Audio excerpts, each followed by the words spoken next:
Yang keenam adalah mengusap kedua daun telinga luar dan dalam dengan air yang baru. Mengapa di sini sudah mengatakan air yang baru? Karena dalam mengusap telinga itu setelah mengusap kepala. Jadi ketika mengusap kepala, itu bisa juga air usapan kepala itu kita gunakan untuk mengusap telinga.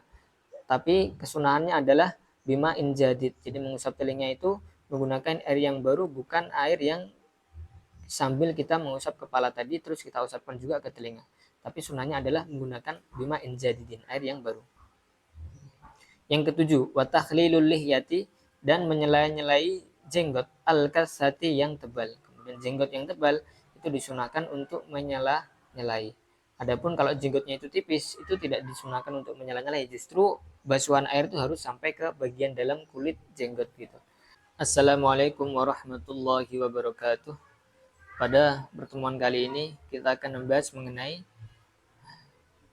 siwak. Sebagaimana yang telah saya jelaskan pada video sebelumnya, Musannaf itu menyebutkan mengenai kitab Thaharah, diawali dengan air, kemudian dilanjutkan membahas mengenai wadah, kemudian dilanjutkan beberapa hal yang berhubungan dengan wudu, yaitu siwak. Faslun fi siwaki, pasal menjelaskan mengenai siwak. Wasiwaku, adapun siwak, mustahabun adalah disunnahkan fi kulli halin, di dalam setiap keadaan, illa ba'da zawali, kecuali setelah zawal, bergesernya matahari dari posisi tengah, lis-shaimi, bagi orang yang berpuasa.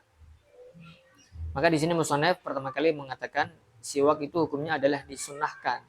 Kapan waktunya? Adalah ingda kulli hal, di dalam setiap keadaan, kapanpun, dimanapun, maka itu disunnahkan untuk bersiwak.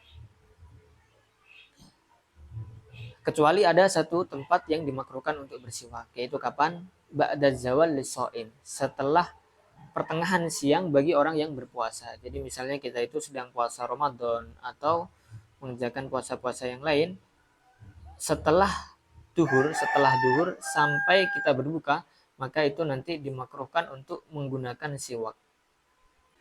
Karena dalam sebagian hadis dikatakan bau mulut orang yang berpuasa itu lebih wangi dari di sisi Allah Subhanahu wa taala, melebihi harumnya minyak kasturi. Wahwa, adapun hukum bersiwak fi salasati mawadi'a, di dalam 3 keadaan, asyaddu, adalah sangat dikukuhkan, istihbaban, kesunahannya. Hukum bersiwak itu dalam setiap keadaan statusnya adalah sunnah. Hanya saja ada beberapa tempat atau beberapa keadaan yang sangat ditekankan dan sangat disunnahkan untuk bersiwak. Yaitu apa? Yang pertama adalah ingda taghayyuril fami, ketika berubahnya bau mulut, min azmin, dari diam yang lama, wa ghairihi, dan selain diam yang lama. Tendensi utamanya adalah ingda taghayyuril fami, ketika bau mulut berubah, ketika mulut berubah atau warnanya berubah, maka di situ sangat ditekankan untuk bersiwak. Kemudian yang kedua, wa indal qiyami, dan ketika bangun, minan naumi, dari tidur. Nah, kemudian yang kedua di sini adalah setelah bangun tidur, maka itu sangat ditekankan untuk bersiwak.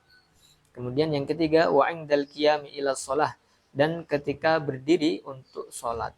Di sini adalah 3 tempat yang sangat ditekankan, sangat disunahkan untuk bersiwak.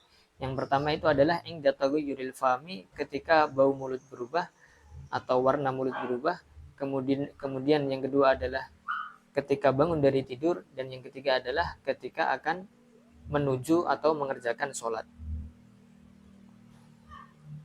Faslun fi furudil wudu. Kemudian di sini musannaf akan menjelaskan mengenai fardu wudu atau rukun-rukun wudu.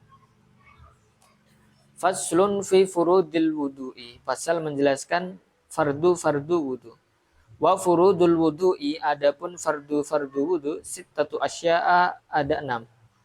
Yang pertama adalah an-niyatu, yaitu niat, ingda waslil wajhi, ketika membasuh wajah. Rukun yang pertama di sini adalah yang dibahas oleh musannaf adalah niat ketika membasuh wajah. Sebagian ulama mengatakan rukun niat itu harus dilakukan ketika permulaan ibadah. Jadi misalnya ketika wudhu, maka kita harus niatkan itu di permulaan ibadah. Pas permulaan wudhu kita niatkan akan berwudhu. Kemudian yang kedua adalah ketika Misalnya, kemudian contoh yang kedua adalah ketika sholat. Maka ketika permulaan sholat, yaitu ketika kapan? Ketika takbiratul ihram. Maka nanti di sini ada beberapa keadaan yang susah untuk mencari permulaan ibadahnya itu. Misalnya puasa. Puasa ini seorang tidak tahu kapan tepatnya fajar terbit, itu untuk mengepaskan itu susah. Atau terkadang pas fajar sodik itu terbit kita masih sedang di WC, atau ketika fajar sodik terbit kita sedang tidak fokus. Maka nanti di sini tidak harus diniatkan di awal ibadah, cukup di malamnya puasa saja. Jadi kalau paginya mau puasa, kita malamnya itu harus diniatkan. Kemudian rukun yang kedua, waghuslul wajhi, dan membasuh wajah. Kemudian rukun yang ketiga, waghuslul yadaini, dan membasuh kedua tangan, ilal mirfaqaini, sampai kedua siku. Dan rukun yang keempat adalah wamassu ba'dir ra'si, dan mengusap sebagian kepala. Dan rukun yang kelima adalah waghuslur rijlaini, dan membasuh kedua kaki, ilal ka'baini, sampai kedua mata kaki. Dan rukun yang keenam adalah wat tartibu, dan berurutan alama atas sesuatu dzakarnahu, yang telah kami sebutkan. Maka di sini musannaf mengatakan rukun wudhu itu ada 6. Yang pertama adalah niat, kemudian yang kedua adalah membasuh wajah, yang ketiga adalah membasuh kedua tangan sampai siku-siku, kemudian yang keempat adalah mengusap sebagian kepala, yang kelima membasuh kedua kaki sampai mata kaki, dan yang keenam adalah tartib berurutan. Wa sunanuhu, adapun sunah-sunah wudhu, asyratu asya'a, ada 10 hal. Yang pertama adalah at-tasmiyatu, membaca bismillah.